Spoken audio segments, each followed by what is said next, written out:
Welcome back to the Keep Looking Up podcast. This episode is the epitome of why I do this podcast for so many reasons.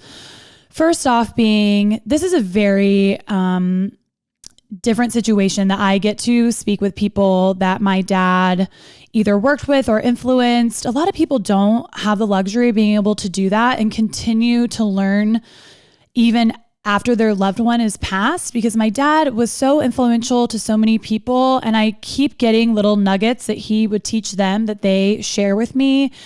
And what a cool opportunity for me to get to continue learning from my dad even after his passing. So that just really shows how big his legacy was. And second of all, I have known this guest since I was a senior in high school. So I've kind of seen the highs and lows, and she's gone through a lot of change, like I said in the episode, in the last 5 years. And I really got some great perspective from her. And there's a lot of people on social media who kind of claim to be the big sister of whatever outlet it is. And some of the things can be just not attainable. And this guest just really has a lot of attainable advice that really just resonated with me. And I think it will with you guys too. So I want to intro Jenna Owens to the podcast today. If you found me from the Kraddick Morning Show, you know Jenna. She was hired for the show when she was in her early 20s, and she was there obviously to add a young, fresh perspective to the show. But as the show continued, everyone saw that she wasn't there to just be a young, beautiful talent. She was way, way more than that. And like I said, I've known her since I was a senior in high school. She was with the Kraddick Morning Show for 13 years before she left to go start her own wellness and lifestyle brand called The Fitish. And the brand evolved from, it started with community workouts and merchandise to this really amazing, innovative CBD product, which we talk all about in the podcast. And I've always looked up to her personally and as an entrepreneur. So this was a really special conversation. She's a new mom to her little boy, Remy, and she talks candidly about her IVF journey. And she really put such a refreshing perspective on having kids older that I really needed to hear.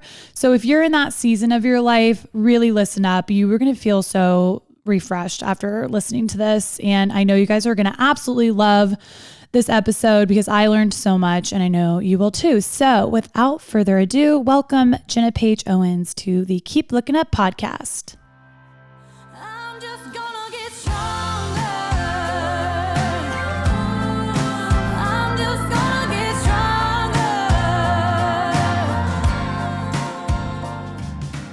Hi guys. So Jenna and I were just talking. The last time that I saw Jenna was in early 2020. And I was just saying from where she was then to now, I mean, you've had a lot of change in the last like 5 or 6 years, especially, but within the last 2 years, so much, because when I saw Jenna, she had just had a failed IVF journey, and she was headed to Tulum to kind of, get her mind straight before heading into another one. And now you have a little baby boy. So lots has changed since I saw you last.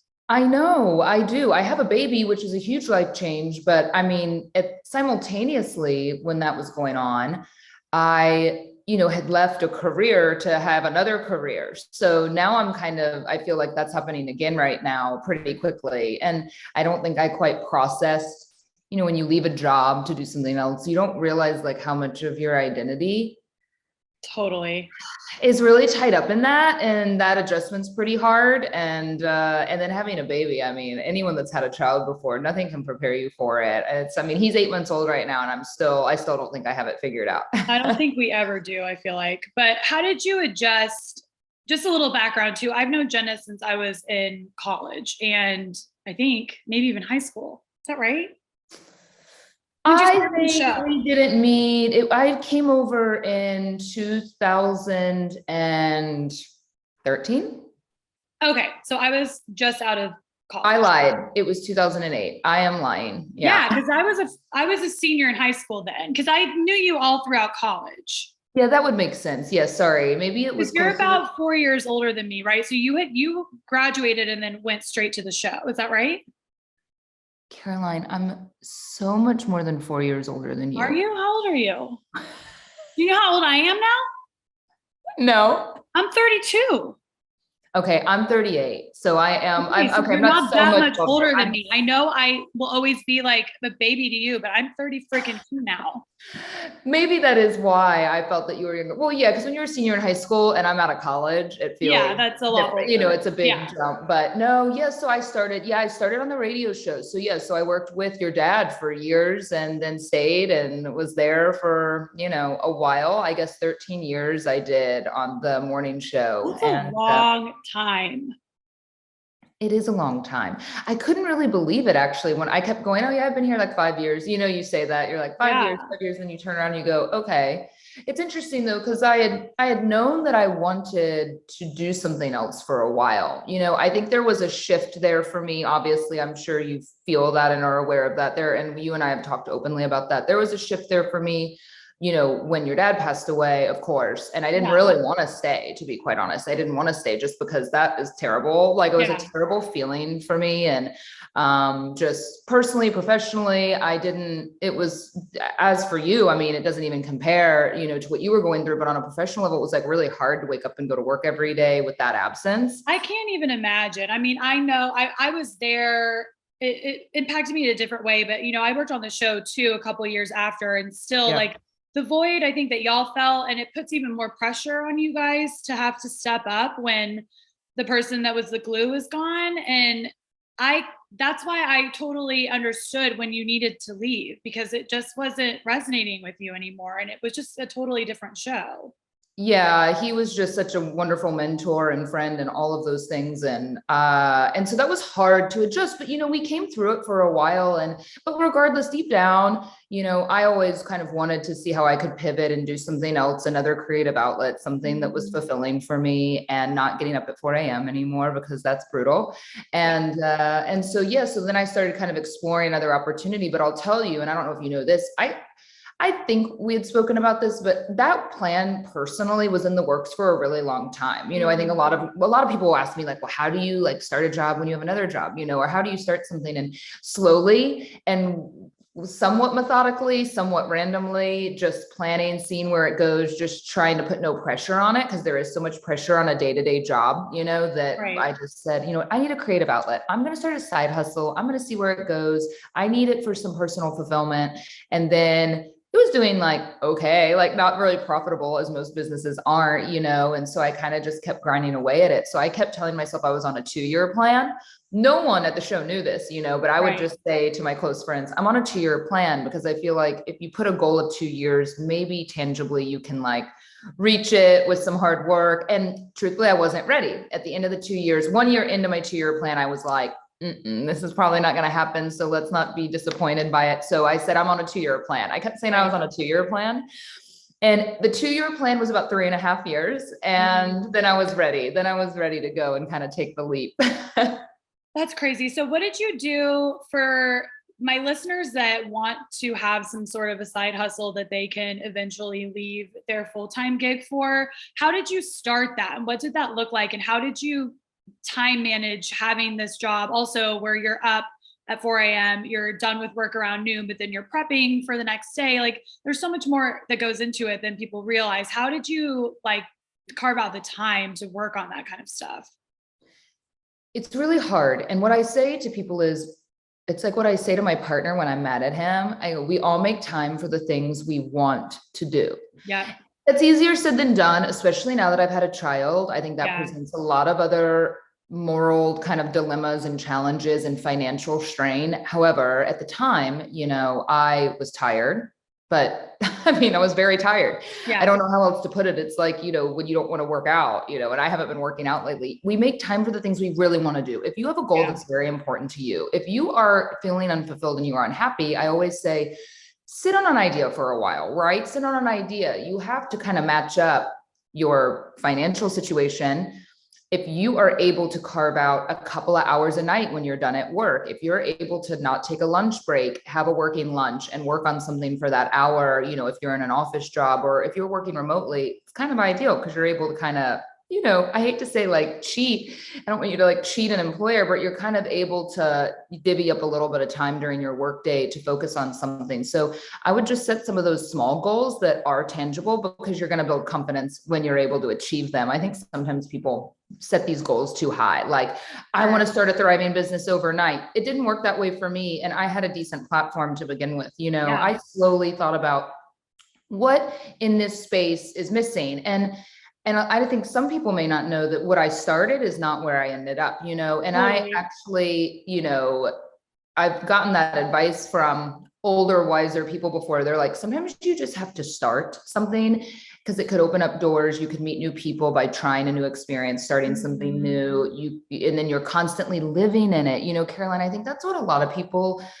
tend to not do, because we compartmentalize so much of our lives, right? And I really work with my younger employees to tell them, you could be watching TikTok all day, but you have to put a filter on it, right? Like, you have to say, I'm going to watch TikTok selfishly because I want to come up with some funny videos, so you have to put your own lens on it. And I would tell my employees that, I'm like, I don't care if you're watching reality television, if you're doing anything to unwind, if you're always kind of thinking about Fitish and you're always thinking about the business, maybe something will generate an idea. And that's how my idea was generated. Originally, I was working out and I was like, I want to do something in this wellness space. This was 2017. It was cooler then. Okay. Than it is now. Now it's like, yeah. But, at the time I'm going, a lot of, wellness is still a thing. Of course. I mean, it's never not going to be a thing, but people are working out and people care what they look like when they're working out. And I'm in the bathroom and there seemed to be kind of a lack of products in the bathroom, and like, we weren't showering, they had shampoo in there, but no one was showering. And I'm like, where are the products? Then it just kind of dawned on me one day, but it took a lot of time of like sitting and stewing and chewing and researching products. And is it going to be like a fitness product that someone can buy and use to exercise? Nah. Is it going to be makeup? Or my original idea was like colored makeup that you could wear and sweat in. And then I'm like, I don't know if anyone's going to buy that, but like a lot of women wear a little bit of makeup to work out. Yeah. And then once I started exploring that path, I learned a lot. I learned like, that's too expensive to go that route. There's probably not a market for that. So yeah, anyway, that's how I landed on the skincare amongst some other, ingredients in there. Just any entrepreneur that I talk to, they're just fulfilling a need that they needed met. And that's where I think for entrepreneurs out there, it really is just, I remember we had lunch and I still would love to have a product, to go along with everything else that I'm doing. And you said, just keep looking out for things that you need that you don't have. You travel a lot. You gave me so many tips on that kind of stuff. And it really changed my perspective, where I was just always kind of thinking like, what's my Shark Tank moment? What do I need that there's not of? And that really helped me. I have some ideas, but I feel like that's a good advice for the entrepreneurs out there, is just to be keeping your eyes open on the things that you do in your day too. It's kind of the Larry David method in a different way. He always talked about, like with Seinfeld and with Curb Your Enthusiasm, which I think was so fascinating. Well, yeah. Why is it so funny and relatable, those shows? Well, because it's observational humor, and we all experience stuff every day, but a lot of us, and your dad always said this too, and that's kind of how he created content for the morning show, because it's relatable to everyone, but he would look at life through a filter of like, well, how this is funny. Like, what's the comedic premise here? An interaction with a neighbor or whatever. And that was kind of how I was living my life, but obviously sorry. No, it's life. I was living life that way, through that lens. I would recommend carve out an hour a day, just going back to the advice, carve out an hour a day, and don't leave your job. Don't leave a job. Don't quit your job and say, I'm going to start a small business. No, keep your paycheck coming in and figure out if that business is going to work, and then quit your job. For those of you that don't know, Fitish was born, like Caroline was mentioning, starting a business out of kind of a need that you have, right? I was filling a void. I was dealing with a lot of like redness. I get rosacea. I wouldn't say like at a medical level, but I get super red all the time if I'm working out or outside, and I get super flushed. And so at the time I was kind of exploring some different ingredients that would work to alleviate that. And CBD had just become legal with the farm bill that had passed. There's no THC in here, so there's nothing psychoactive. And people were obviously very like wary and hesitant, but I started trying it.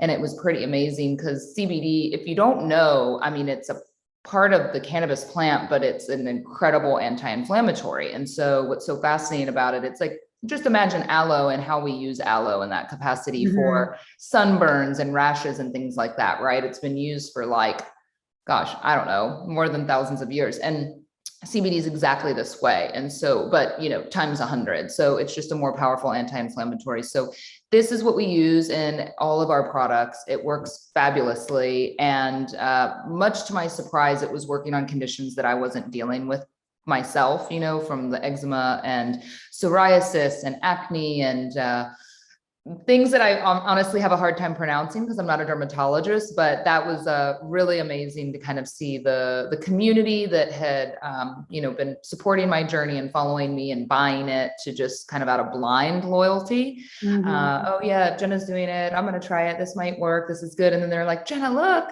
and sunburns and all sorts of things. So it's been really incredible. Now the challenge is continuing to kind of scale and grow the business and see where we can get it, of course. But our current customers love it. Well, and I love how talking about adaptability, I think, is such a huge part of being an entrepreneur, like we talked about, and not being so dead set on, I do CBD products and that's it. This is this facial spray that does really well. Like now you have, which I just ordered, the AHA shower gel. It has glycolic in it. And I am obsessed with it, by the way, but keeping your options open with continuing to expand is so important, I think. And having a great product is half the battle. And then just growing on that, I think, has been amazing for you too. It's really difficult. There are so many great products out there, being really honest, but there's also so many terrible products. And there's really great branding, which is, I would say, branding and money behind the business is probably more important than what's in the product. Right. Not to me, I mean, not to some of us that are more like savvy consumers, but branding is everything. And it's interesting, I go to trade shows for Fitish and, sometimes I see really cool brands and think about the brands that we all tend to buy and we gravitate towards in beauty, I mean, maybe we hear influencers using it or see it on TikTok or whatever, but in general, something really fascinating I learned, I don't know if you'll find this interesting, but when I first went to the lab and was kind of exploring, because I'm not a chemist, I do not have a great science background, but I know ingredients and products and kind of, I'm really into skincare in general. And I went in and they showed me this container with horrible branding. And then they show me this Tom Ford product and they go, these are exactly the same. This one's sold at Whole Foods. This one sold, obviously it's Tom Ford. The price difference is like $100. And that was kind of that moment of like, oh shit, like everything we buy is almost the same, or some of the designer stuff has like a lot of fragrance and a lot of dyes and a lot of color and it's beautiful packaging and they spend all the money on the packaging and the boxes and we love the brand or something, the brand name. And so it's really fascinating, but it's also really cool because it kind of made me explore, well, I want good stuff and good ingredients and still kind of elevate the packaging and keep it looking stylish. And so it's been a fun project. Yeah. When did you have that moment where you said, I feel completely comfortable? You're never going to feel completely comfortable, but where you knew you didn't have that moment, you just kind of took a plunge? Or was there a moment where you're like, okay, I really think I can do this full time now? I'm still wondering if I made the right decision.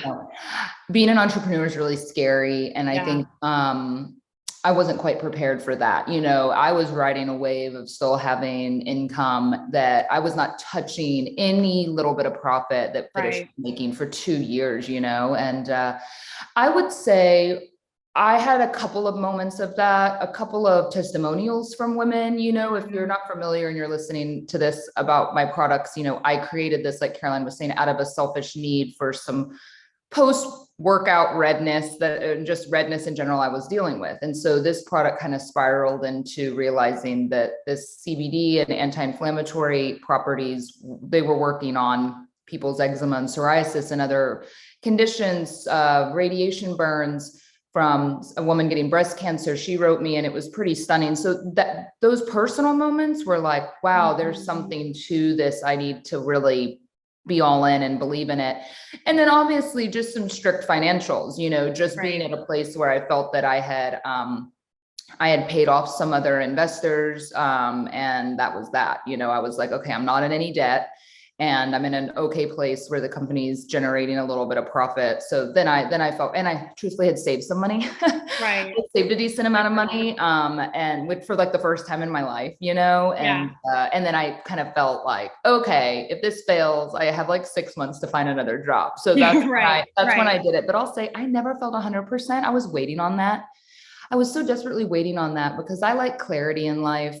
I don't like being indecisive. I don't like feeling not confident. And I've never felt more unsure about a decision. I felt like 70% certain, if that's even accurate. I don't think it's ever going to be easy to leave a job that you like, but you don't love anymore. That's kind of how I felt, honestly, right? I liked it okay, but I wasn't that happy. Well, and Finish too started because of your lifestyle. And that's, I think, has a lot to do with why it's easy to continue, because that really is part of who you are more than the morning show, I feel like. Because one of the things too that I always learned from you, that I always admired from you, is I am very all or nothing. If I'm on a diet, I'm dieting, I'm at the gym 6 days a week, I'm like full send. And then 10 minutes later, I am like on the couch again, eating Fritos. So what I really admired about your lifestyle is I would sit down, I'd be like, tell me, like I'd be 26. I'm like,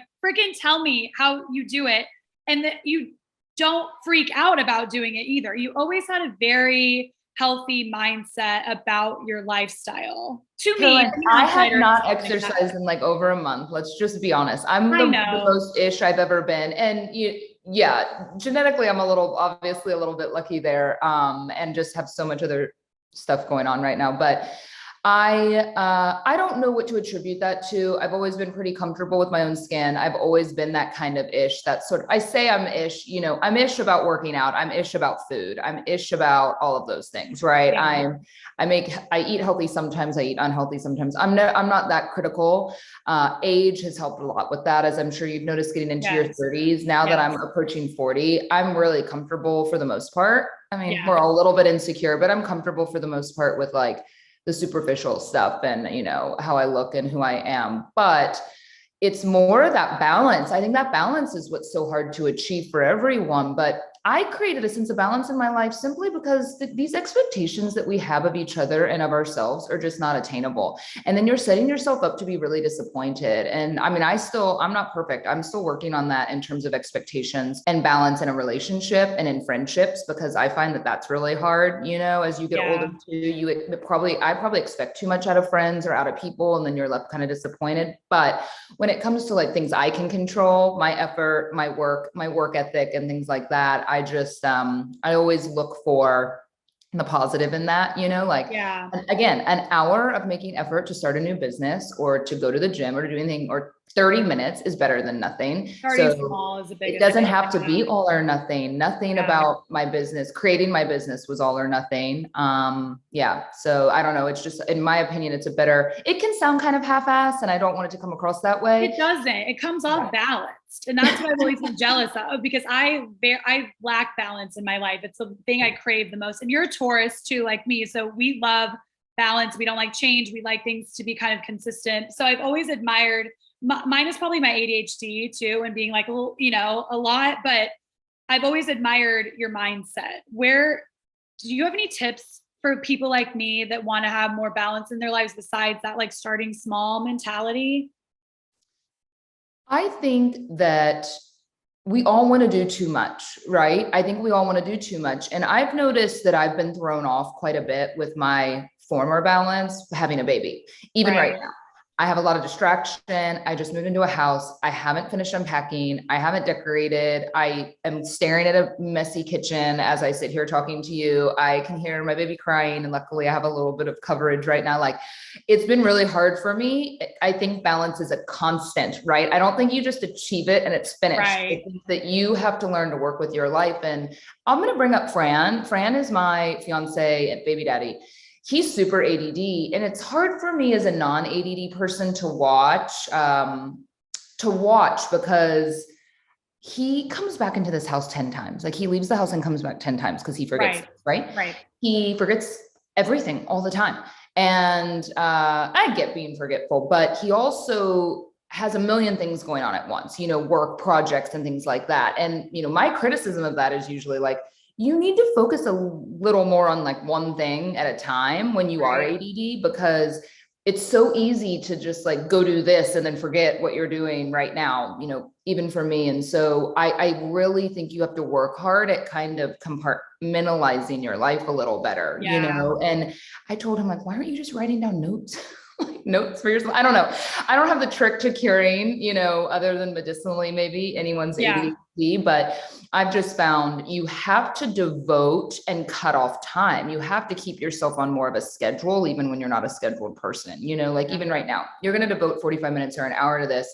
You need to segment this and you need to not think about it after this. You need to go and do something else, and really be all in, I'll spend hours with my child and not look at my phone and then feel like, oh shit, I missed all these emails. I have to do this. So there's that guilt, but then I'll go and devote, every morning I start off like really organized in that way, right? Like I make coffee, I go through emails, I stay really focused because I know I'm going to get distracted as the day goes on. So I would always say prioritize whatever your most important goals are. I mean, you don't have children, so it's like, is it starting a new business? Spend those when are you most productive? I'm most productive in the morning. As the day goes on, I'm lazy. I don't want to do anything by like 6 or 7 p.m. unless I have to. I'm really tired. So I get a lot done early in the morning. And that's really like kind of my best advice. You can't be working all day like that and be balanced all day. Just carve it out in the morning. Yeah. I saw Ed Milet's one of my favorite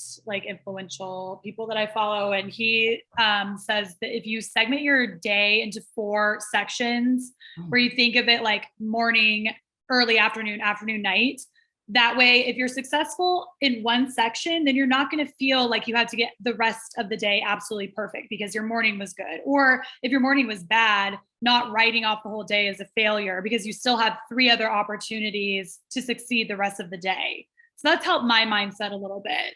I love that. Someone said something and I wish I could remember who it was. And I know that it was a professional female athlete who was speaking, and her coach said to her one day, when you're like an Olympic level athlete, I think there's a lot, that we're curious about when they're that elite. And they say that, you can't be perfect, like this perfection of training every time you go out there, every time you perform for one, every time you compete, every time you train. And so a coach, I guess, had given her advice and said, you have to break your life up into this rule of thirds. If a third of the time you're like crushing it, like a third of the time you're making effort, it kind of the segmenting of the day. If you have that one segment of day that you're like super productive and you check a lot off, you're never going to finish everything. You're never going to be perfect.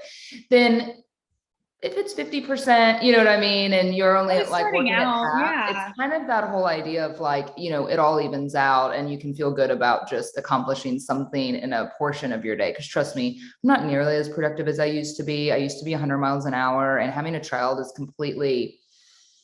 it's changed my life in so many wonderful ways. And also selfishly, kind of an identity crisis, like I'm not the same Jenna that I was before. And I don't think I'm ever gonna be again. So that's hard to navigate. And I'm sure you have moms that listen and let's talk about that. I want to hear more about that because I'm 32. I'm kind of getting into that mode. I'm in a long-term relationship.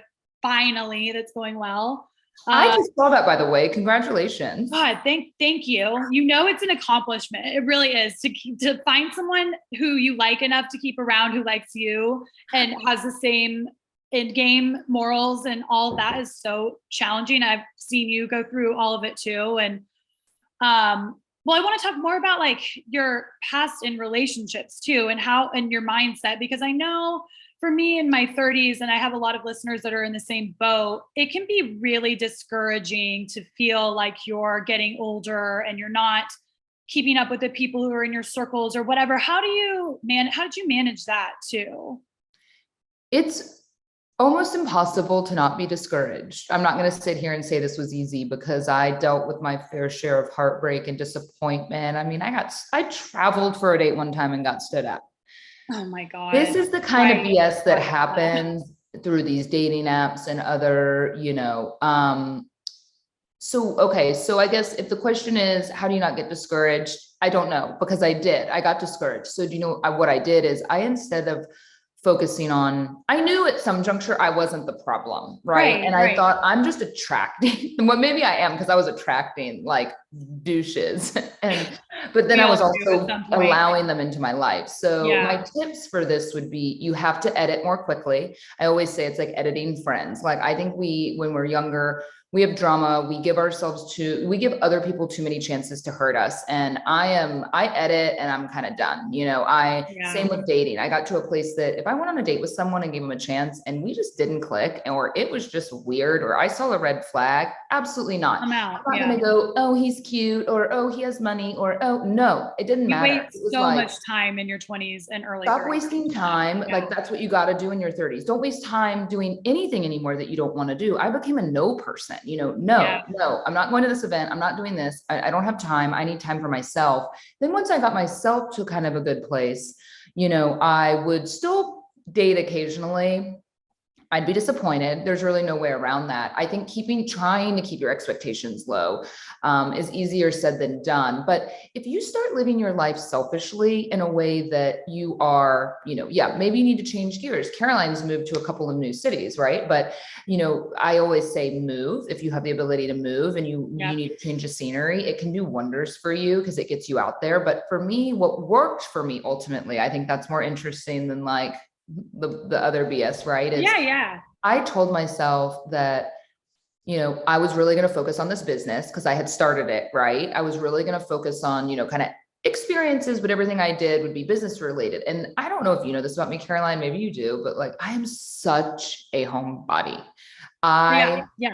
I'm probably like the most outgoing, antisocial person. They say I'm an outgoing introvert, I guess. I get exhausted and I'm not uncomfortable, talking at a party, but I don't like it. I don't like to go out. I would be this reclusive person that never left the house if it was up to me. I know that sounds crazy. Like, during the pandemic. No, I'm the same way. I become that way too.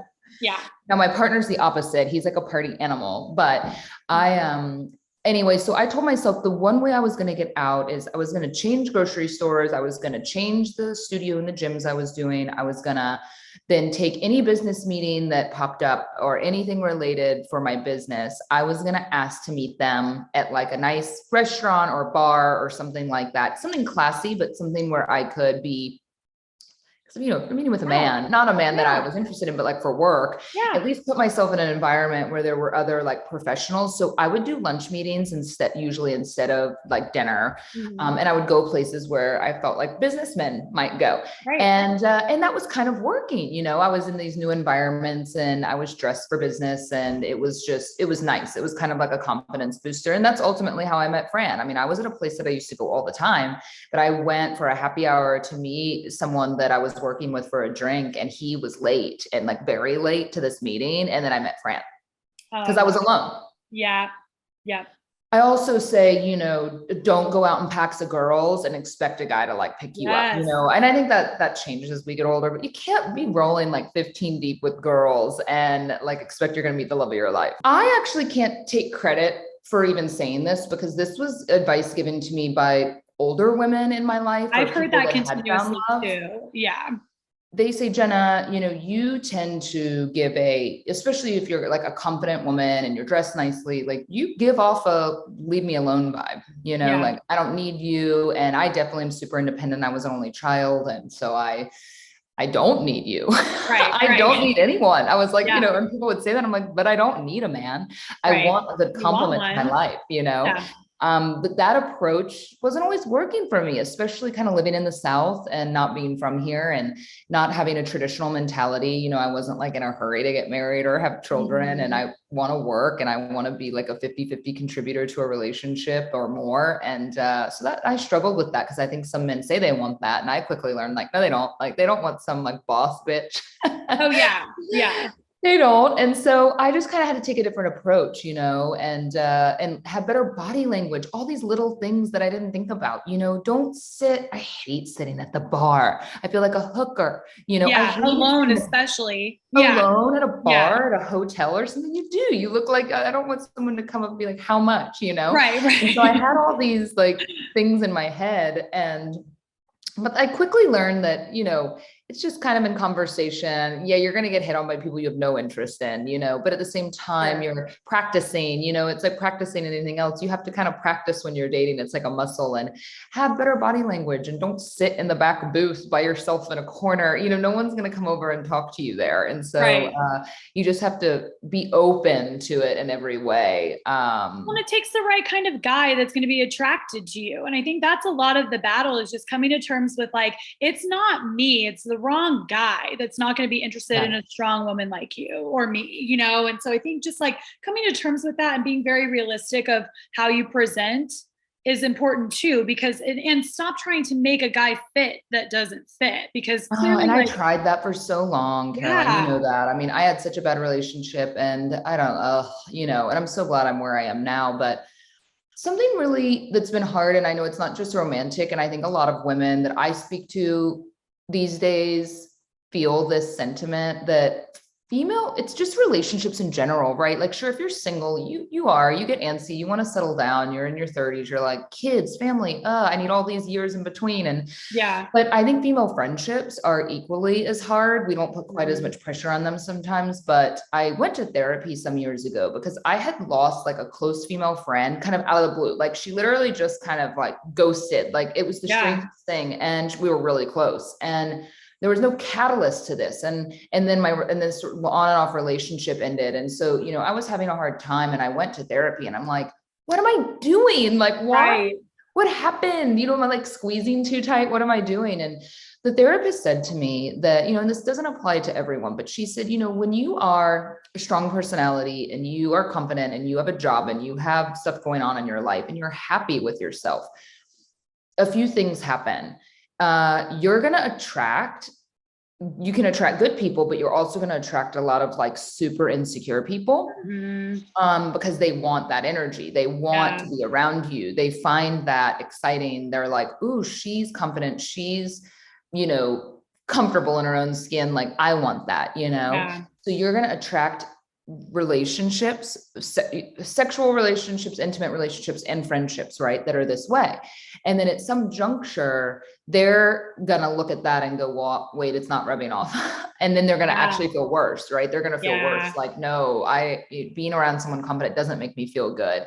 And I noticed that I would say I probably had 3 or 4 instances of that happening in my life. And so when the therapist said that to me, it kind of dawned on me, and I was like, okay, so what's the solution? Like, I want answers, and she was like, well, you need to kind of go, well, do you have any longer friendships? I was like, I actually do. Well, what's different about those? And it dawned on me. I'm like, well, like, I think of my friend Claudia, I've been friends with Claudia for a while, and really close friends. Right. And we've never really had any issues, or if we do, it's like, I didn't like that or whatever, well, okay. She's married. She's happy with herself. She has a career. She is confident. I mean, as confident as any of us are. Right. And I found it really interesting. I was like, oh, that's why some of these friends last a while and some don't. It's the ones that like have their own life going on. They're staying in their own lane, and they're not trying to covet what you have or be you, Sure. And so I decided to edit friends. I mean, I decided to stop like giving any attention to things that it kind of dawned on me. I was like, okay, if I make new friends, it's really hard. I mean, we all go through periods of insecurity and struggling. So I'm not going to say that was easy, but it's definitely something to pay attention to, these kinds of red flags. And I'm dealing with this with a girlfriend right now. Actually, she went on a reality show, and she was like, one of my best friends, like, doesn't even talk to me all of a sudden. And I'm like, So we kind of had this talk, and I was like, it really sucks. It can be really heartbreaking to lose a friend or anything. But the problem is, in between your mid 20s and 30s, like, everyone grows a lot, or some people don't. And it can be really tragic feeling, you're going to grow. Other friends may not grow. And, I'm in a place right now, honestly, that I'm like making new Trying to make new mom friends. New mom friends. Yeah. Cause it's a different season in your life too. I had an episode, my last episode was things that I learned in my 20s. And I'd be anxious to hear what you learned since you're in your late 30s now. I would be interested in knowing what you learned in your 30s. But one of the things in my 20s was like, it's okay if friendships are seasonal. A lot of friendships, like I've had Bailey, who you know, who's been in my life since I was 14. She's a forever friend. But there are a lot of friends that come in and out of your life, and that's okay because sometimes you can reconnect later when you're in different lanes and there's not that jealousy issue or whatever the problem was. So I feel like just having that, taking the pressure off and being like, this may be a seasonal friendship and that's okay. And that's, I feel like sometimes half the battle. But what have you learned in your 30s, especially with friendships, since we're on the topic? Like, what has helped you get through and navigate all that? Less is more. Yeah. Which sucks. I don't have a lot of super close friends. I don't, that's hard to admit, but then you tell other friends that, friends, Yeah. I have friends. I have, let's segment them, right? We all have friends that I'll get invited to a party. I don't know them very well, but we go and socialize, right? Fran has friends or couples friends and whatever. But when we get down to it, I probably only have like 3 or 4, I think, like close girlfriends. And frankly, I don't even talk to them very much, Right. and that's what's hard for me. I'm kind of needy. I think needier than I want to admit. Like, I want to talk, and I've had a hard time with that. Fran's not a talker. And as an only child, I have some half siblings, but I'm glad I have a baby because now I can talk to him a lot, but Yeah. I don't have a lot of people to talk to, and I think as women, I have a lot of words, right? Clearly. And Fran jokes about it. And I'm like, yeah, this is old news and I want to talk. And so I think that I need to work on kind of finding an outlet of, and I get this feedback from a lot of women, they're like, yeah, my partner doesn't want to talk to me, of course, because men just like don't want to talk. And when you have children and a job, you don't have as much time anymore for friendships. That's why I think less is more is not a bad thing, because I want to have the bandwidth to be there. I don't want to be just a party friend. I want to be there in the middle of the night. If you need me for something, I would fly across the country, and I want friends that would do the same. I don't really care anymore. I see some of the friends I've lost, they're still kind of in this world of like, let's go party. Like, that's not who I am anymore. I really only want friends that want to hang out with me and my baby, Yeah, and have your emotional needs met. Because sometimes those needs can only be met with female friendships, and having someone be in the same boat and really empathizing, because your partner can be wonderful. Like we have this conversation all the time when women at their weddings say like, I get to marry my best friend. Like, no, your partner should be your partner. Your best friend should be your best friend, because your best friend is your female friend that fulfills you in all these emotional ways that I feel like sometimes your partner can't, It's funny that you say that, because I don't feel that way about Fran. I don't feel like Fran's my bestie, Yeah. I also think that seems a little more like immature speak in a way, right? And that's cool. I don't think Fran and I are best friends. Fran and I are very different. We do tell each other everything, I think, and I see him every day. Yeah. I hope. I don't know. Yeah. He sleeps with the baby now. Half the time we don't even sleep together. But no, I agree. And I think that gets harder as you get older, but I've had a lot of women tell me that. They go, Jenna, as you get older as a woman, especially running a business, or you're not gonna have like this gaggle of gal friends, that are like, I'm so happy for you, rah, rah, you just don't really have that kind of vibe anymore. So I'm really looking for that piecemeal kind of situation, right? Like, so I need a good mom friend. You need a friend that's close by, that maybe has kids. I have a best girlfriend that lives across the country, that we hardly talk, but we've known each other for 15 years and we're still like friends. You know what I mean? Right. So I think it's just hard, right? I don't think you have that. Maybe some people listening are like, no, I have that best friend I talk to every day. And that's amazing. And maybe I want that, but I just think you kind of have to have the not seasonal, but different segments of friends, For sure. I don't want to keep you too long because I know you're swamped. You have so much going on, but I just have a couple more questions about, your IVF process. I know I'm so glad you're going to ask about that. Yeah. Yeah. I really want to know more, selfishly, because as I'm entering into my almost mid-30s, there's this like paranoia, I think, that goes over you. I have an OB-GYN appointment tomorrow, and I had to fill out the paperwork, and they said something about the geriatric pregnancy at 35. And I was like, what the fuck? Like, what? That's in 3 years. Why are we calling it geriatric? it's so stressful. I have a very close friend here that's had a lot of failed embryo implantations. Like, it can be so freaking challenging. Can you just tell me about your experience and what you've learned and some advice on how to keep your mindset right throughout all this? I'll say IVF, science is incredible that we have the ability to even do this, right? That it's giving a lot of us a chance to have a career and delay or save us if we're unable to get pregnant naturally. I will also say to that, it's without a doubt the hardest thing I've ever done in my life. Yeah. How old were you when you went through the process initially? 35. So when I was 35 years old, I had told myself when I was like 33, 34, that at 35, that, you know, if I was still single or regardless and hadn't been in a long relationship or whatever, that I was going to freeze my eggs. So I did it. That was hard. Yeah. I've spoken with women who their employers will now pay for part of it. And, you know, at a small business like mine, you know, I was just doing all this on my own. So, you know, it can be expensive. I would definitely say that this is probably more of a luxury. There are opportunities and ways that you can look into getting some of this paid for, but freezing the eggs, I would highly recommend. So a couple of steps. If you're approaching 35 and you're like, I want to have kids, I think, but I'm alone. This takes a lot of pressure off dating. This takes a lot of pressure off a relationship. It is a commitment to do this, but I'm in hindsight thrilled that I did it for these reasons, you know, that I ended up needing to use it. But the egg freezing process, you know, is a few weeks of your life and that's done, right? Then you can freeze them. You can also just go into the doctor and get, I believe it's an AMH test. It's just a blood kind of hormone. It's a blood draw, right? Simple blood draw where they'll tell you your fertility levels. And I would recommend if you're over 30, just getting it done, because that could give you some peace of mind. Like you could be super fertile and be like, all right, well, I'm not too worried about it right now. My levels were okay. But I just went ahead and did it anyway, because I had a feeling like, I don't know when I'm going to meet a guy. I was 35, Caroline, you know, and a single. And I was like, I'm going to go ahead and do this. So, ironically enough, I met Fran about 3 weeks before my egg retrieval was scheduled. Oh and my gosh, so we had just started seeing each other, and I went through with it anyway. I didn't bail on it. I was like, look, I'm going to freeze eggs.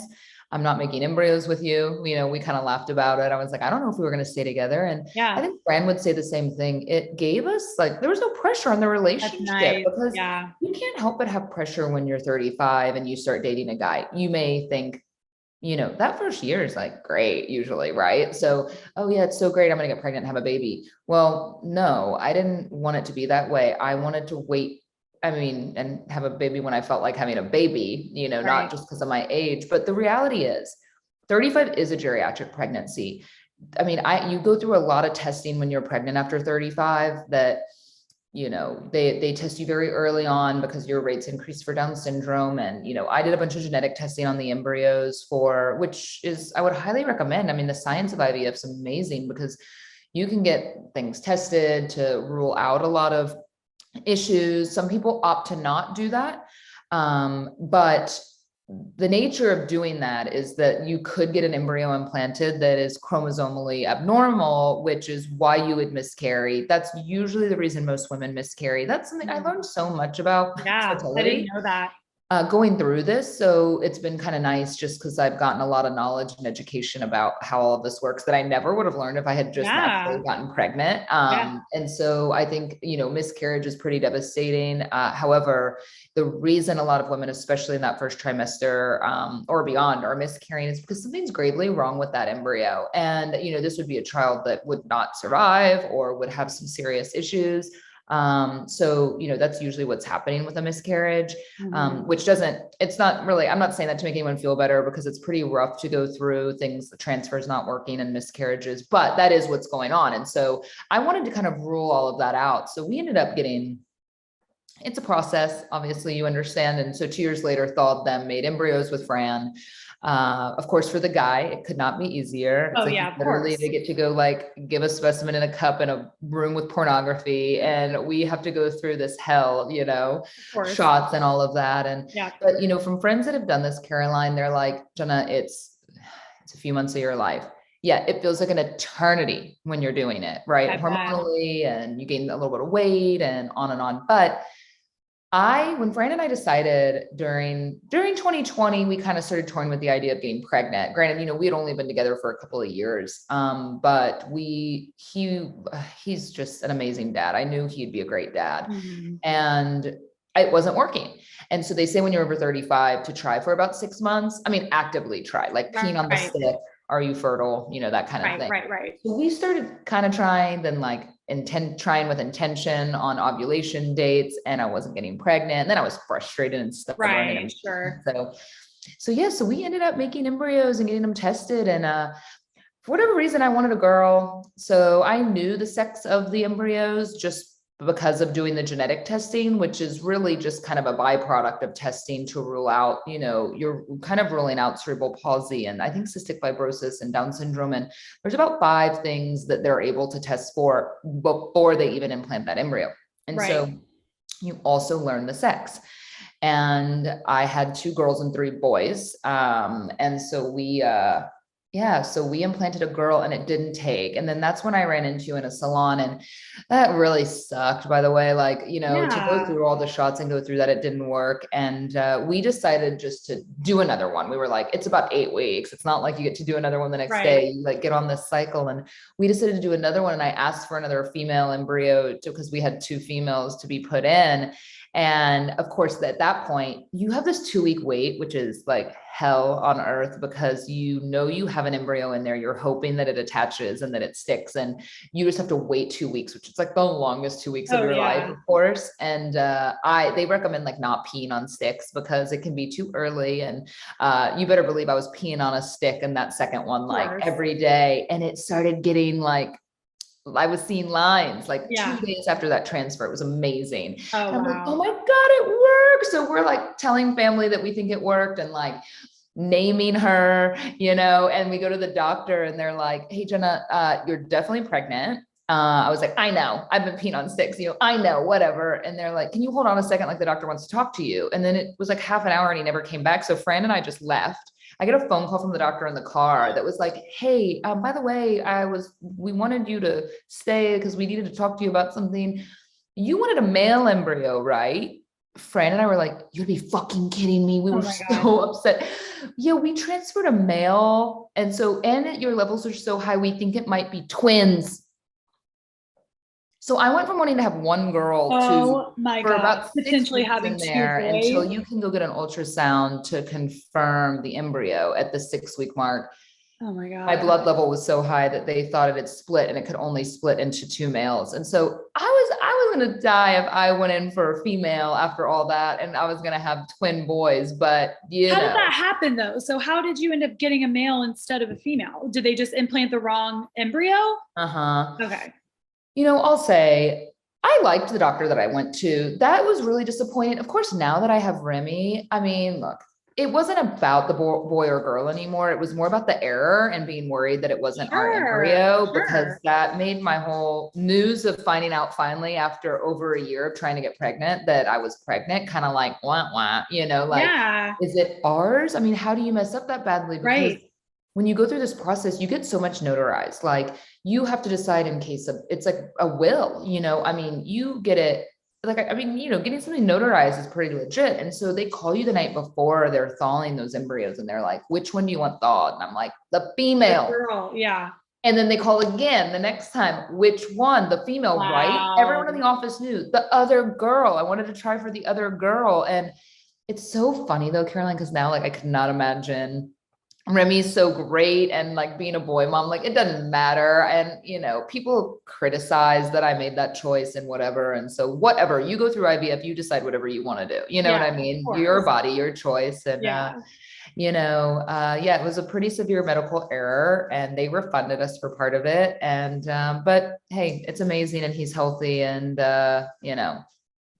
it is what it is. Oh my God, that is so wild. Regardless of all this experience though, and how hard, pregnancy, I didn't enjoy and everything all in, it's just incredible. It's true what people say. And I think the reason it can be very hard as a woman that's career oriented to have a child, because there's not a day that goes by that you don't kind of have an internal dilemma over the time that you're spending, so I say these years that you're not pregnant, enjoy it, for the relationship and, sitting on the couch watching television. It's like the little things right now, selfishly, that I Totally. kind of miss, that are kind of meaningless, but just being able to go and do whatever, because it is pretty life changing. But I will say it's just a level of, I don't know what to say. Fulfillment is such a weird word to use when it comes to motherhood, but like, it's just such another level of life that I didn't know existed, just this pleasure that you feel, that now I get so much perspective of my own parents and my mom and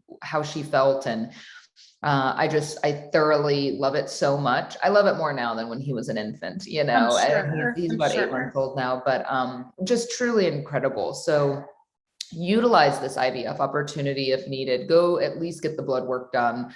It's hard, but in the whole scheme of life, what's a year, what's a few months, right? Yeah, it's totally worth it. What have you learned in the last 8 months from being a mother? Well, I have a lot. I mean, I think that I've liked this side of me that it's brought out in a way. I'm really impatient, and patience is a big flaw of mine. I work fast, I talk fast, I want things done immediately. Like, it's really hard for me when people are like work really slowly. I want stuff done like now. Yeah. It doesn't happen this way, when Yeah. you're a mom, and so that's really tested my patience for sure. But I'll say that what's so great, Caroline, and I wouldn't say it's something I've learned, but it's something that I've started to just change, in a way, is uh, things just like when you turned 30, how we've talked about this moment of you don't care as much maybe about like drama, with friends or dating or whatever it is, right? Or your own kind of self-worth kind of increases. Motherhood, this in a lot of ways, right? You feel super empowered by it. Like, first of all, how are men the superior? Like, what? They're not. They're not. Okay. They're so not. You kind of like hate guys for a minute after having Yeah, I can like, see that. what? I can see that. What? Ew, what? Yeah.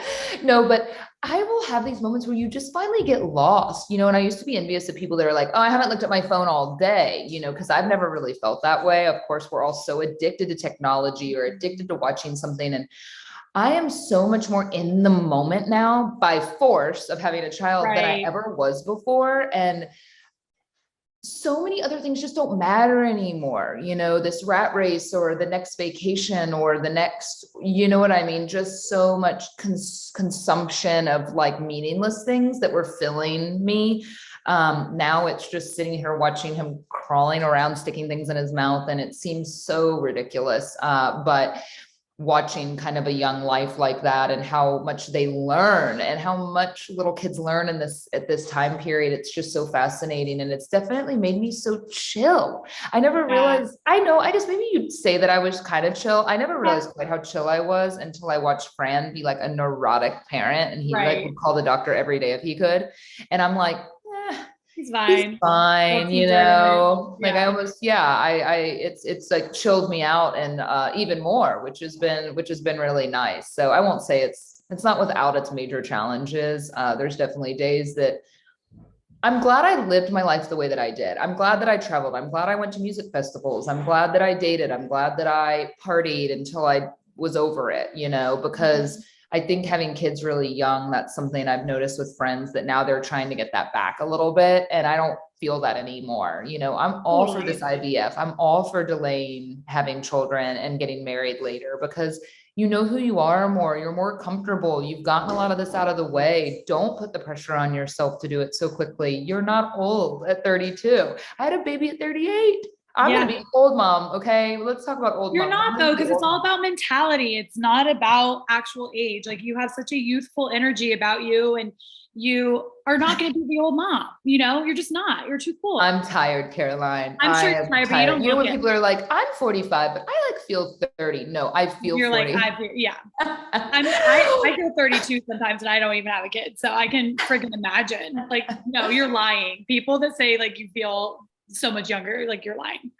Hey, they're doing something right. Yeah. But no, it's a pretty glorious, it really is. I think it's reinvigorated so much for me, especially, you and I are both only children. It's like, holidays were so great as a kid, you know, and then you have this period of time now that I'm sure you've dealt with it, that it kind of sucks, you know, like when you're single and you're an only child, and you don't have a lot of family. So for me, I'm just so grateful. I have, you know, Mexican in-laws that are amazing and ready to celebrate everything. And I've really been looking forward to having some new traditions, you know, it's just a deeper sense of meaning in life that I don't think you can get with work or anything else, you know what I mean, than other kind of this family, creating a new sense of family for me. I think it'll just be selfishly just a deeper sense of kind of meaning for myself.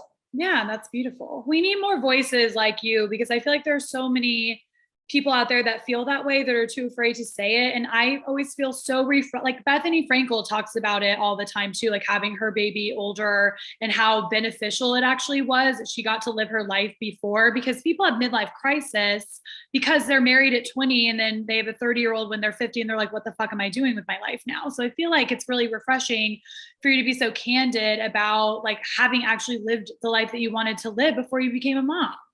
I think I'm going to be a better mom because of it too. Yeah. You know, I think I'm going to be a better mom because of it. And yes, I'm going to be more tired, but I'm going to be a better mom because of it. And I have to say though, what I have learned is that I feel like women there's two different types really when it comes to motherhood. And I've noticed this because I have an employee that came to me yesterday, and she is a mom, and she said, and she's younger, and she said, Jenna, like, I am feeling really torn. Like, I think I want to take a step back, and she had just wanted to take on more responsibility, right? Because there's this conflicting feeling when you're a mom of like, I want to work. I want an identity that's beyond stay-at-home mom, but some people, that is their identity and that is what they want. And I knew by now at this juncture in my life that I am not a good stay-at-home mom. I want to be hybrid. I want to be here. I want to be hands-on, but I need another level of my own identity there. And I don't think there's anything wrong with either side of it, right? I think that it's just about being true to who you are, right? Like everything, right? This whole conversation, it's like, you just really have to stick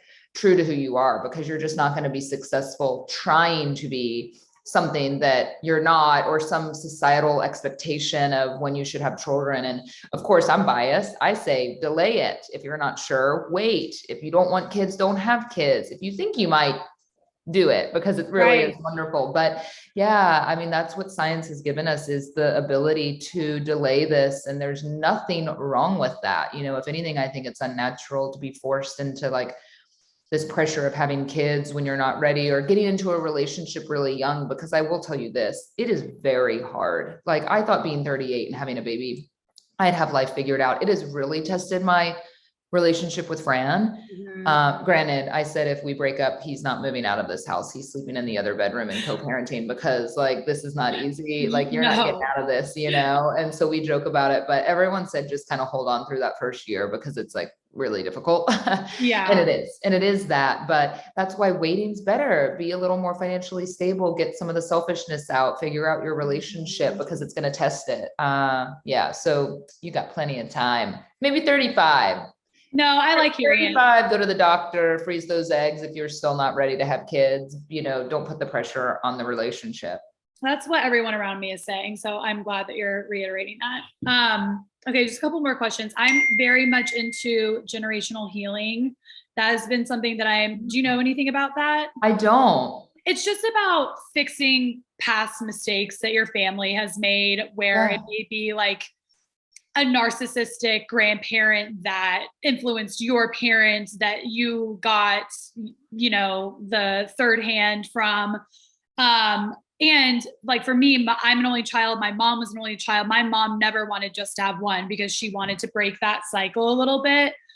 Do you want to have more than one, since you were an only child? Do you think you want to have that? I've always said I wanted two. I've always said I wanted two children. It's the question everyone asks after you pop out one. Of course. Or I should say, like, after he was like cut out of me. I've always said that. And what's interesting about Fran, he actually is, you know, stereotypical Mexican family. You know, his mom's like one of 10 and his dad's one of 7, and Fran only has 2 siblings. And so, I always thought he would want more. And he right now does not want to have another child. And I think that I think all of this was just traumatic, right? Like, I think just like the whole IVF and the labor and the delivery and newborn. And for us, it's overwhelming, right? Yeah. I think speaking with other parents that I've always said two, right? Two's been the number that I've wanted. I don't want 3 kids. I don't want more. I knew I never wanted a lot of kids, but 2 seems right. Right now though, Caroline, I cannot. If I found out I was pregnant right now, I would cry hysterically, even if I got pregnant naturally.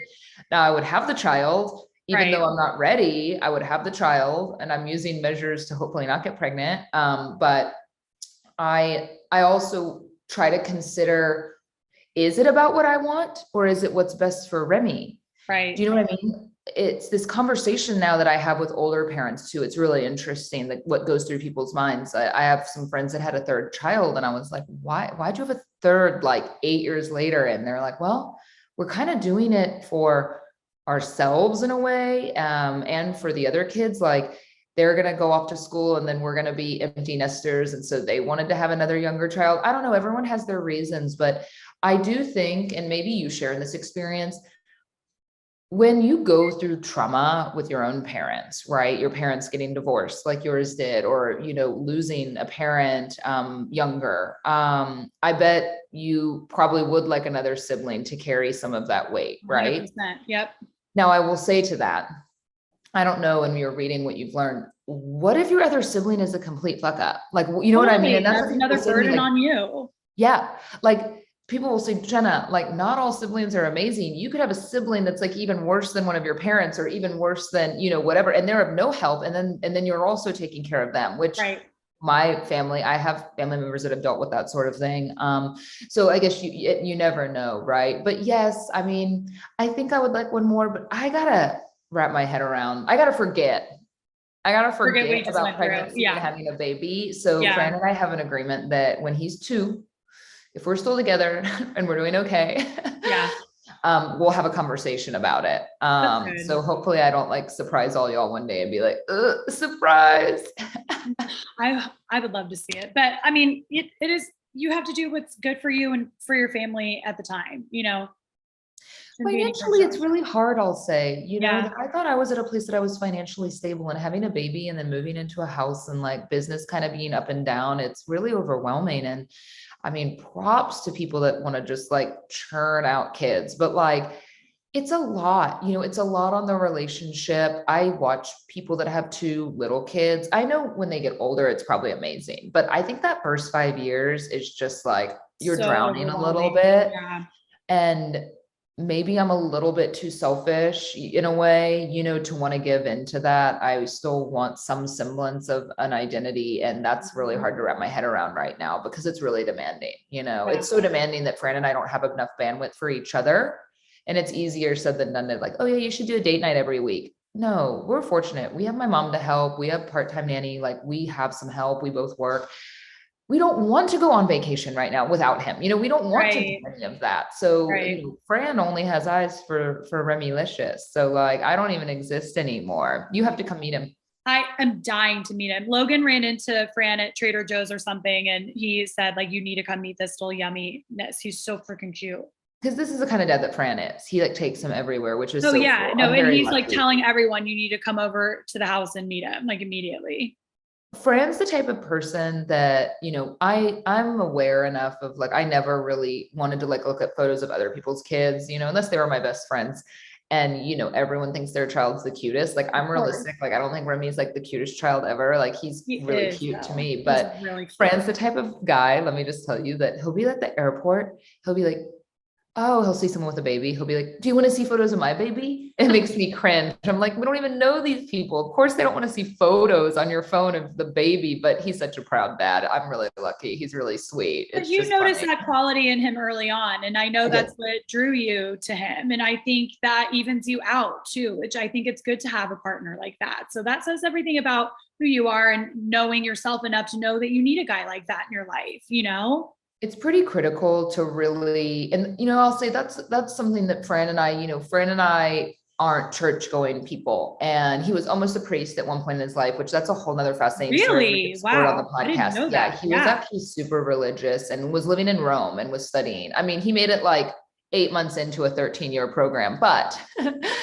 No. you know, but the nature of having like a religious ceremony, or, you know, when you go to do premarital counseling in the church, you know, they ask you a lot of questions, and I'm sure it doesn't solve everything, but, you know, we didn't have that because we're not that. And so, I will say you learn a lot about each other, you know, when you have a baby in a different level, and, it can be very hard. But I did know early on from when we started dating, he's like very into kids. And that sounds so terrible when I say it that way, but like friends with kids, he would want to like take me over there to meet them, and he would play with them. And he was just would show me photos of his sisters, you know, of his nephew and those kids, and FaceTime them. And I could just tell very early on that family is very important to him.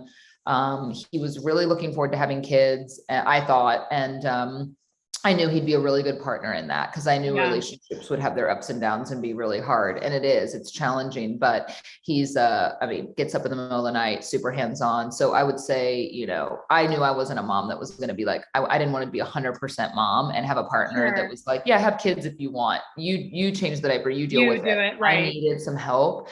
And he's very, very much 50-50, if not more, when it comes to parenting. And I think that's a question, you know, you really have to talk to your partner about that, and kind of see where expectations are when it comes to having a baby, because it is hard.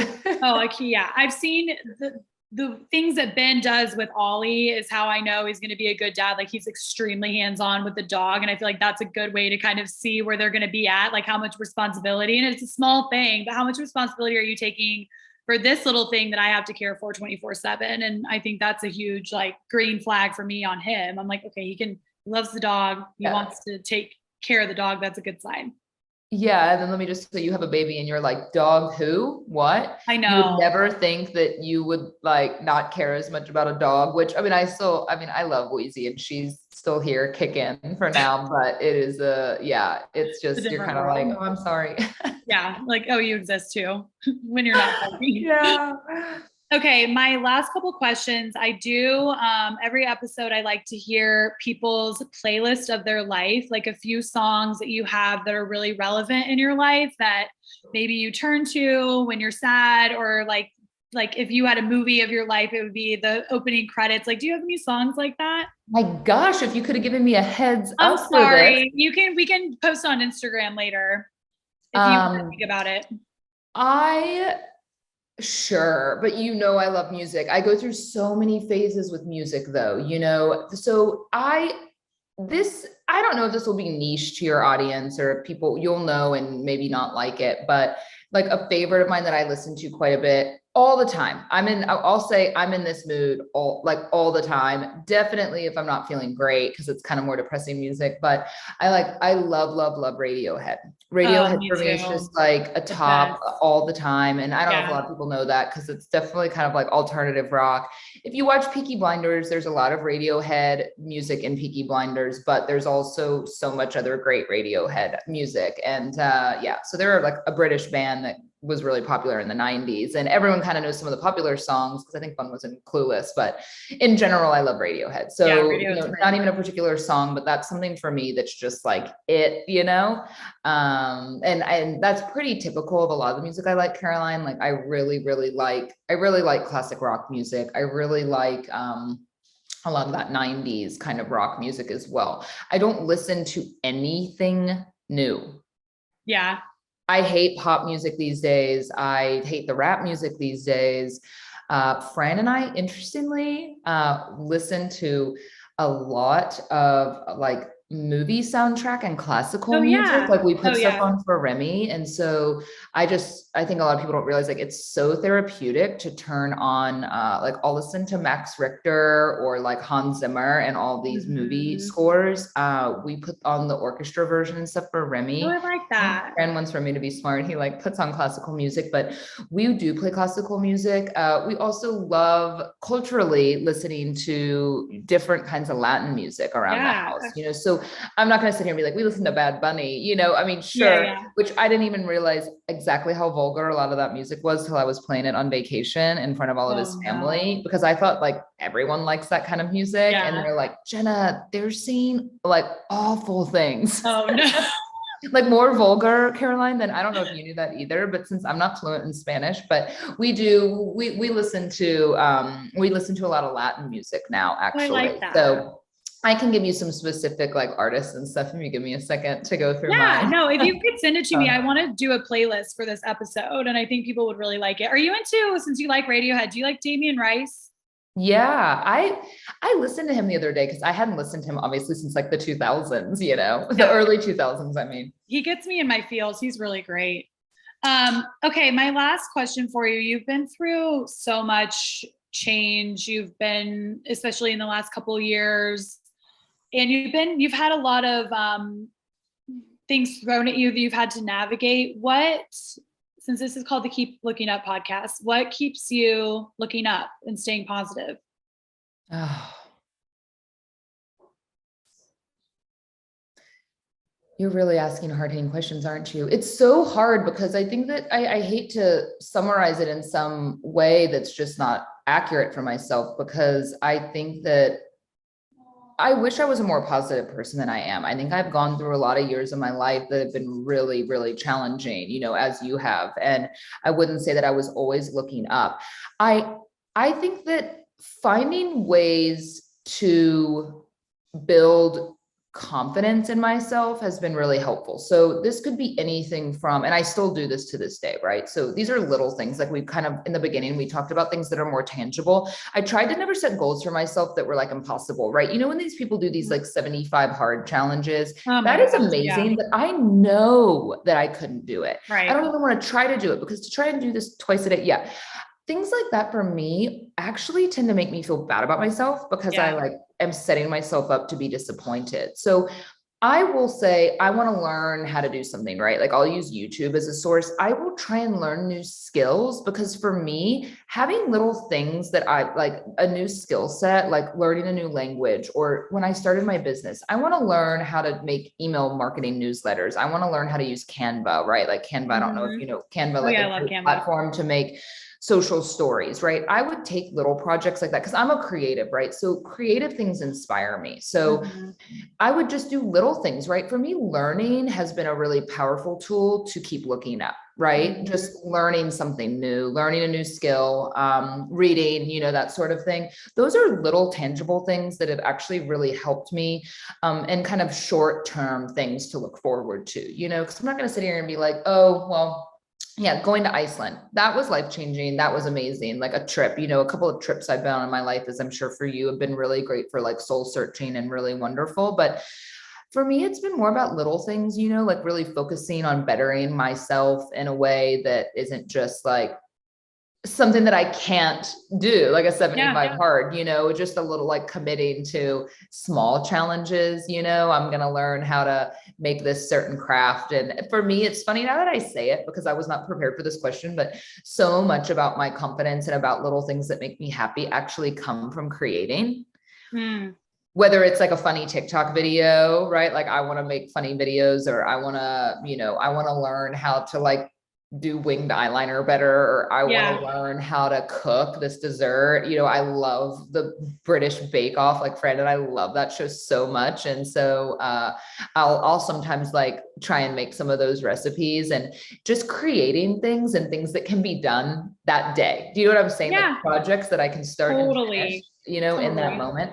That has really given me a sense of joy, just because I think when you take control over something for yourself, so much that happens to us that does get us down, from losing people that we love to, breakups and things like this, it's out of our control, right? So for me, it's like finding ways to take back control over the things I can control.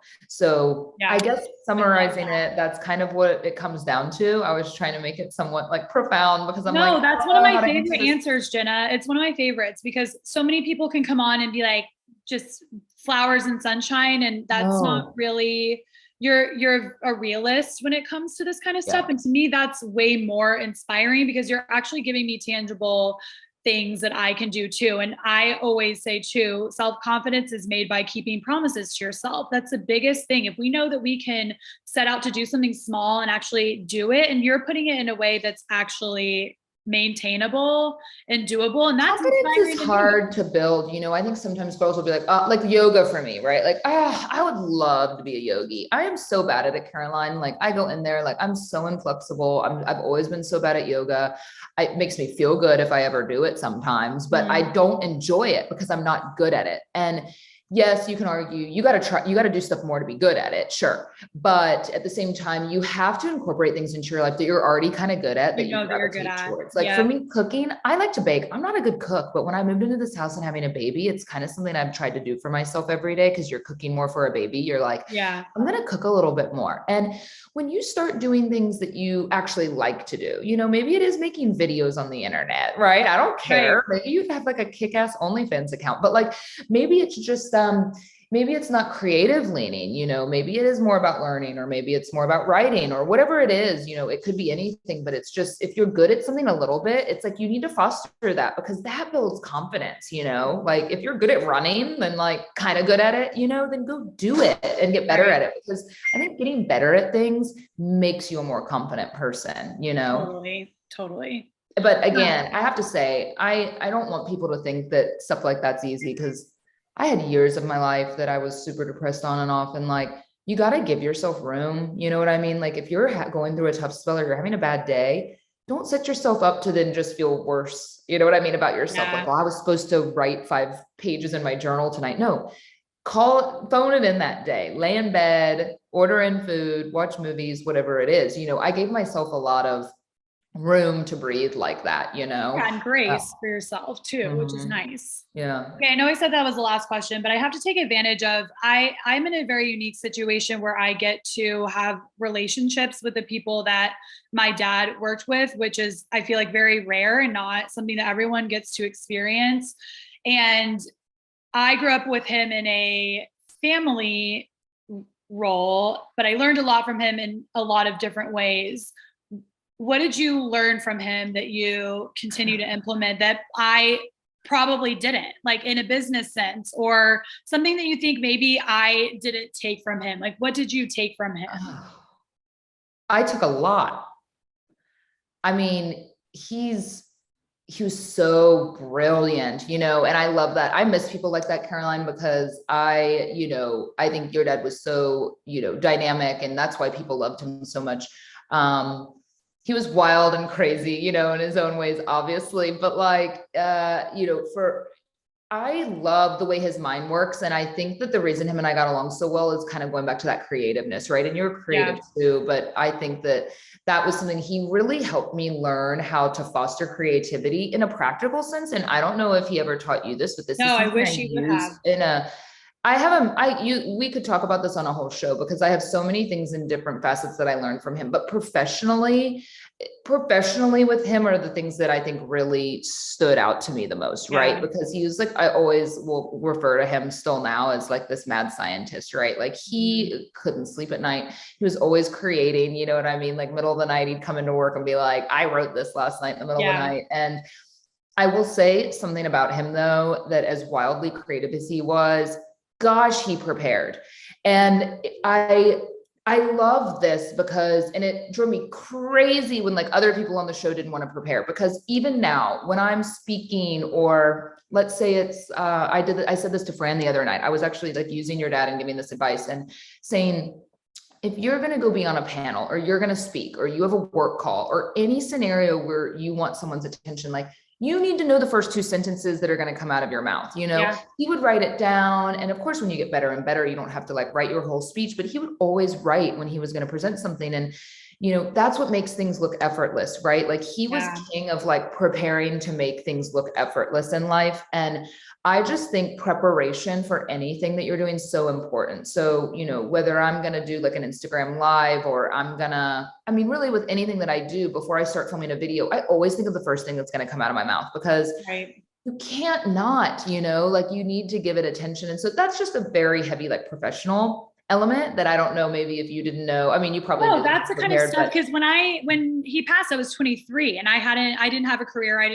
I just graduated college. And so that's the thing that I go back and I learned so many beautiful lessons from him in a moral way or in just life day to day, but I didn't get those little nuggets that like now, especially being in the entertainment industry, having my music out there, there's so many things I wish I could just make like a little phone call to heaven and just be like, tell me what to do on this. So I feel like it's very cool that I get to talk to people like you who got to learn from him in that kind of a sense, because he was so savvy in business. He wasn't just a creative and he wasn't just a talent. Like he was so successful and owned his own company because of his business savvy and who he was. And I know you guys just learned a ton. So I loved being able to hear this kind of stuff. There's just no circumstance, in my opinion, in this life where preparation does not pay off, you know, from whether you're an elite athlete or in a relationship. If I'm having an issue with Fran, I even use it that way. Like I will write down my thoughts when I'm mad, or if I'm upset, I write it down, I kind of sleep on it. And then that way I kind of know like where I'm going. If I want to have a serious conversation with him, I do it with my team at work. I ask my girls to do it. I had to walk into a room the other day and talk about Fiddish. I always prepare as much as I'm able to. And I think that that's really kind of accelerated my like professional career because I prepare. And by preparing, you can come across sounding like you didn't prepare. Do you know what I mean? But when you don't prepare, you sound unprepared. And I loved that. I mean, that was just a little tidbit of professional advice. I mean, those are the things, you know, that I think about him all the time, because I prepare for something almost every day or every other day. I'm doing something and I think about it, you know, so that's been super invaluable. I think he was so clever and creative. And earlier in the show, I kind of said something about that filter of like thinking about your day when you're trying to think about another business. And I got that from him, you know, kind of the way he would view a day. He would often like write notes down in his phone about things, observational things. Cause I think as we get older, like we forget a lot. Like I have a podcast with Fran, you know, we do the Fiddish podcast and I'll think of something funny and then I forget about it. So I tell Fran, like, write it down. You know what I mean? Like write down these things that you see on a day-to-day. It could help you stimulate some ideas about your business as well. If you're thinking about what kind of business you want to be in, you need to start writing some things down. Yeah, so true. Okay, I feel like I could talk to you for another like 3 hours, but I know you're swamped and have so much to do. So I want to, will you plug everything? Give us your Instagram, the Fiddish website. I want all of the things so that our followers can go look you up. For sure. And I need to hook everyone up with a discount code or something too. Ooh, we would love that. Yeah. Why don't we do, let's give everyone 15% off with Keep Looking Up. And, awesome. Thank you. And then it's Fiddish.com, Fitish. The Instagram for Fiddish is The Fiddish. And I'm Jenna Page on Instagram. Page. We have tons of good, cute little holiday sets too. If you want to just try some small items, I would really appreciate it. And those are good little stocking stuffers. If you have like a dirty Santa or something, that'd be a great little Christmas thing too. Yeah, for sure. We have a lot of women that'll come to us when they're buying bridesmaids gifts or that sort of thing. But yeah, we have a little mini set that's super cute and affordable. So come over, come try it out. Let us know what you think. Awesome. But thanks for having me on, Caroline. I'm really glad you're doing this. Thank you. I learned so much, and you always are such a breath of fresh air because you give me, you're maintainable. Like you're beautiful. You have everything going for you, but I feel like I can attain what you have if I kind of adapt some of your mindset things. So I know that our listeners will really relate to that too. So I appreciate you being so candid. That's such a compliment. Thank you. True. It's true. All right. Thanks, Jen. I love you. Love y'all. Bye. Bye. I'm just gonna get stronger. I'm just gonna get stronger.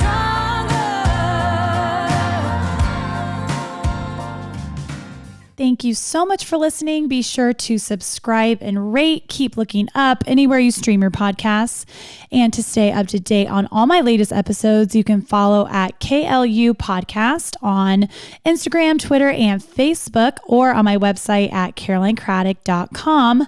And always remember, keep looking up because that's where it all is.